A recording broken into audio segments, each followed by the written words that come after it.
ഇന്ന് പിടിക്കണമല്ലോ. ഇത് പൊക്കി കഴിഞ്ഞിട്ട് പറന്നും പോകും. ആരെ കൊണ്ട് പിടിപ്പിക്കാനാണ്? വളരെ പാട് കെട്ടി പിടിച്ച സാധനമാണ്.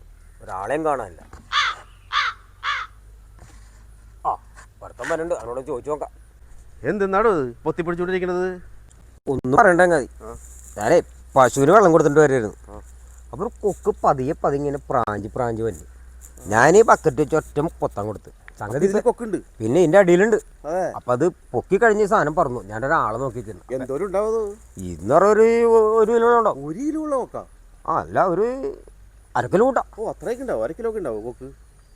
വേണ്ട, ഒരു എങ്ങനെയാലും ഒരു 100-100 ഗ്രാം ഉണ്ട്. നാടനല്ലേ, അതാണ്. അപ്പൊ എന്താ ചെയ്യണ്ടേ? അതെ, ഞാൻ ഒന്ന് പൊക്കും. ഞാൻ പിടിച്ചാൽ മതിയല്ല? ഞാൻ അതിനൊന്ന് പിടിക്കും. പോകരുത്. ഇല്ല, ഞാൻ പിടിച്ചോളാം. പിടിക്കണം പോലെ. പിടിച്ചോ. ഒരു പണി ചെയ്തോ, ഞാൻ പൊക്കിത്തരാം. ചേട്ടൻ പിടിച്ചോ. എന്നാലും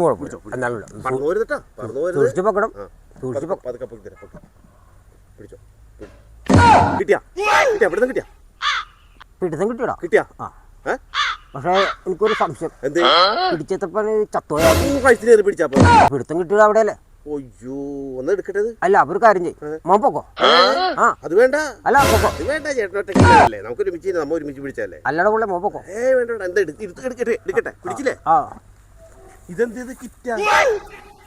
ഒന്നും പറയണ്ട പുള്ളി. ഞാൻ പശുവിനെ കെട്ടാൻ പോകണല്ലേ എന്ന് വിചാരിച്ച് കണ്ണാടി എടുത്ത് നോക്കി മറന്നുപോയി. ഞാൻ വരുമ്പോൾ സാധനം അവിടെ നിന്ന് അതൊക്കെ പതുക്കെ ഇങ്ങനെ ഉരുണ്ടുണ്ട്. കൊക്ക പൊത്തിപ്പിടിച്ചാണ്. ഈ കിറ്റാണ് ഇത്ര മൂടി പിടിച്ചുകൊണ്ടത്. അപ്പം ഞാനെന്ത് ചെയ്യാനാണ്? കൊക്കൻ്റെ കാര്യത്തിൽ കിറ്റുണ്ടാക്കി വെച്ചതിന് എൻ്റെ കുഴപ്പമാണ്. നീ ആ കമ്പനി